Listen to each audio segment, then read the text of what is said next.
নমস্কার বন্ধুরা, রোশনাই সিরিয়ালের আগামী পর্বে দেখানো হবে রোশনাই পার্টি থেকে অজানা উদ্দেশ্যে বেরিয়ে যায়। আরণ্যক নিজের ভুল বুঝতে পেরে রোশনাইকে ফিরিয়ে আনতে গিয়ে রোশনাইকে বলে, রোশনাই চলো আমার সাথে বাড়িতে চলো। রোশনাই বলে, না আমি যাব না। আরণ্যক বলে, তুমি যদি না যাও তাহলে আমি তোমাকে টেনে নিয়ে যাব। এই বলে রোশনাইকে হাত ধরে টেনে নিয়ে গাড়িতে তুলতে চায়। এমন সময় গরিমা আরণ্যকের উপর রেগে গিয়ে বলে, আরণ্যক তুমি এটা ঠিক কাজ করছো না। আরণ্যক বলে, তুমি খুব সেজেগুজে অনুষ্ঠানে এসেছিলে তাই না? কি ভেবেছিলে এখান থেকে নতুন কিছু শুরু হবে, রোশনাইকে আমার জীবন থেকে আলাদা করে দিবে, তাই তো? তুমি ভুল ভেবেছো গরিমা। যাই হোক, তোমার সাথে দাঁড়িয়ে দাঁড়িয়ে কথা বলার মতো সময় আমার নেই বলে আরণ্যক রোশনাইকে নিয়ে চলে যায়। গরিমা আরণ্যকের এই আচরণে কান্নায় ভেঙে পড়ে। তারপর সেখানে আসে আদিত্য। আদিত্য এসে গরিমাকে বলে, গরিমা চলো ভেতরে চলো, লাঞ্চ করবে। গরিমা আদিত্যর দিকে তাকায়। আদিত্য গরিমাকে বলে, আমি জানি গরিমা তুমি খুব রেগে আছো। আমি এটাও জানি তুমি যখন নাচ করো তখন তোমার সমস্ত রাগ রঙ্গ এক পাশে রেখে তারপরে নাচো। আদিত্যর কথা শুনে গরিমার রাগ কিছুটা হলেও শান্ত হয়। অন্যদিকে দেখায় আরণ্যক বাড়িতে ফিরে সবাইকে বলে, তোমরা এখন সবাই বাড়িতেই থাকবে, একটু পরে একজন আসবে তোমাদের ফিঙ্গারপ্রিন্ট নিতে। কথাটা শুনে আরণ্যকের মা বলে, কি বলছো বাচ্চা? আরণ্যক বলে, ফিঙ্গারপ্রিন্ট মানে আঙ্গুলের ছাপ। এখন নিশ্চয় বুঝতে পেরেছ, সবাই রেডি থাকো। আরণ্যকের বাবা বলে, আমরা ফিঙ্গারপ্রিন্ট কেন দিব? আমরা কি আদিত্য কাপুরের অনুষ্ঠানে যেতে চেয়েছিলাম? আরণ্যক বলে, কথা ঘোরানোর চেষ্টা করো না বাবা, আদিত্য তোমাদের ইনভাইট করেছিল তাই গিয়েছো। আসল কথা হলো রোশনাইয়ের মোবাইল থেকে ওই মেসেজগুলো কে করেছে? আদিত্য কাপুর তো সমস্ত কাজ ফেলে ওই মেসেজগুলো পেয়ে এত দূর থেকে ছুটে এসেছে, সমস্ত কিছু অ্যারেঞ্জ করেছিল।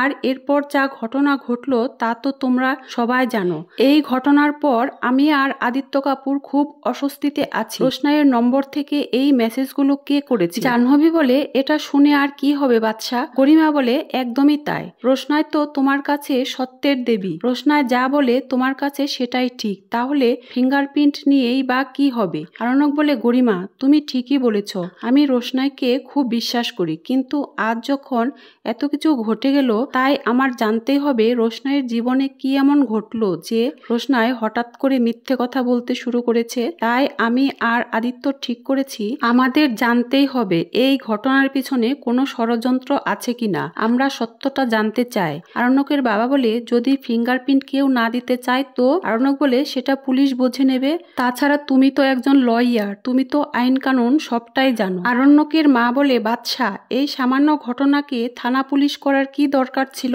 আরণ্যক বলে, আমরা চাই সত্যিটা সবার সামনে আসুক। তাছাড়া আদিত্য আমাকে বলেছিল ও পুলিশের কাছে যেতে চায়, পুলিশ কেস করতে চায়, তাই আমি ওকে সায় দিয়েছি, এইটুকুই ব্যাস। গরিমা বলে, তুমি তো আদিত্যকে সায় দেবেই, তোমার জীবনে তো একটাই লক্ষ্য, সকলের সামনে রোশনাইকে ভালো প্রমাণ করা। আরণ্যক বলে, এমনটা কেন ভাবছো? হতেও তো পারে রোশনাই মিথ্যে কথা বলছে, আর সেটা যদি প্রমাণ হয় তাহলে তো তোমাদেরই ভালো। জাহ্নবী বলে, হতে পারে এই ঘটনার সাথে বাইরের কেউ জড়িত। আরণ্যক বলে, সেটা কি করে হবে? জাহ্নবী বলে, কেন রোশনাই তো বাইরে যায়, তাছাড়া ও তো কয়েকদিন আগেই এসেছে এ বাড়িতে। রাজা বলে, একদম ঠিক বলেছ জাহ্নবী। আরণ্যক বলে, দাদা তাহলে তো তোর ভয় পাওয়ার কোনো কারণ নেই, তোর ফিঙ্গারপ্রিন্ট ম্যাচ করবে না, আর পুলিশ তোকে কিছু বলবেও না। রাজা বলে, বাদশা তুই কি আমাকে সন্দেহ করছিস? আরণ্যক বলে, না তো। এরপর আরণ্যক সবাইকে বলে, দেখো তোমাদের কারো ফিঙ্গারপ্রিন্ট যদি ম্যাচ না করে তাহলে পুলিশ তোমাদের কাউকে কিচ্ছু বলবে না। ঠাম্মি বলে, দাদু ভাই বাড়িতে পুলিশ আসবে এটাই তো খারাপ। আরণ্যক বলে, রোশনাই বলছে আদিত্যকে মেসেজগুলো করেনি, অথচ কেউ রোশনাইয়ের মোবাইল চুরি করে মেসেজগুলো করেছে, এটাও তো খারাপ তাই না ঠাম্মি? এটা তো অন্যায়, এটা পাপও ধরা যায়, তাই পাপের শাস্তি তো পেতেই হবে। আর হ্যাঁ, পুলিশ আমারও ফিঙ্গারপ্রিন্ট নেবে, তাই তোমাদের শুধু চিন্তা করার কোনো কারণ নেই। জাহ্নবী বলে, হ্যাঁ আমরা কোনো চিন্তা করছি না, বিশেষ করে রোশনাইকে নিয়ে চিন্তা করার কোনো সময় আমার কাছে নেই। রোশনাই বলে, সেটা আমি ভালো করেই জানি, তাই তো আমি এ বাড়ি ছেড়ে আগেই চলে যেতে চেয়েছিলাম, কিন্তু এ বাড়ির কিছু লোক আমাকে ভালোবেসে খেতে দিয়েছে, থাকতে দিয়েছে, তাই তো আমি তাদের কথা ফেলতে পারিনি। ওই সময় আদিত্য পুলিশ নিয়ে ওখানে আসে। আরণ্যক পুলিশকে বলে, এখানে দাঁড়িয়ে আছে আমার ঠাম্মি, উনি ফোনের ব্যাপারে কিছু বুঝেন না, আর আছে আমার দাদু, উনিও অসুস্থ, ফোন নিয়ে বেশি ঘাটাঘাটি করেন না, এমনকি বুঝেনও না বেশি। তাই এদের দুজনকে বাদ দিয়ে বাকি যারা আছে তাদের ফিঙ্গারপ্রিন্ট নিন আর এদের জিজ্ঞাসাবাদও করতে পারে। পুলিশ অফিসার আরণ্যককে বলে ঠিক আছে।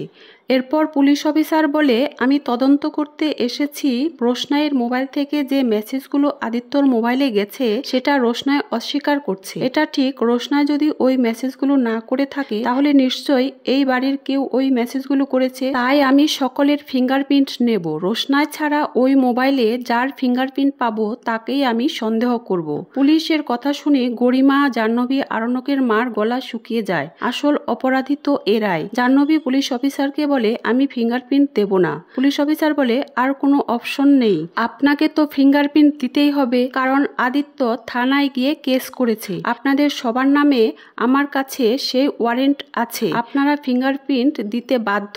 রাজা বলে আপনারা কি আমাদের হুমকি দিচ্ছেন? পুলিশ অফিসার বলে না, আমি হুমকি দিচ্ছি না, পুলিশ তো অর্ডার করে। জেঠুমনি বলে আমরা যত তাড়াতাড়ি ফিঙ্গারপ্রিন্ট দেব কাজ তো তত তাড়াতাড়ি এগোবে। এরপর জেঠুমনি পুলিশ অফিসারকে বলে আপনি আমার ফিঙ্গারপ্রিন্ট নিন, আমার এতে কোনো আপত্তি নেই। আরণ্যকের মা বলে এই মেয়ের জন্য আমাদের এখন ফিঙ্গারপ্রিন্ট দিতে হবে? রোশনাই বলে আমি এই মেসেজগুলো করে আদিত্যকে ডেকে আনিনি, তাই আদিত্য যখন এই সত্যিটা জানতে চাইছে আমি ওকে সব রকম সাহায্য করব। তো বন্ধুরা, পুলিশ অফিসার যখন একে একে সবার ফিঙ্গারপ্রিন্ট নেবে, জাহ্নবীটা নেওয়ার পরে কি ঘটনা ঘটতে চলেছে সেটা জানতে হলে অবশ্যই আমার সাথে থেকো। ধন্যবাদ সবাইকে।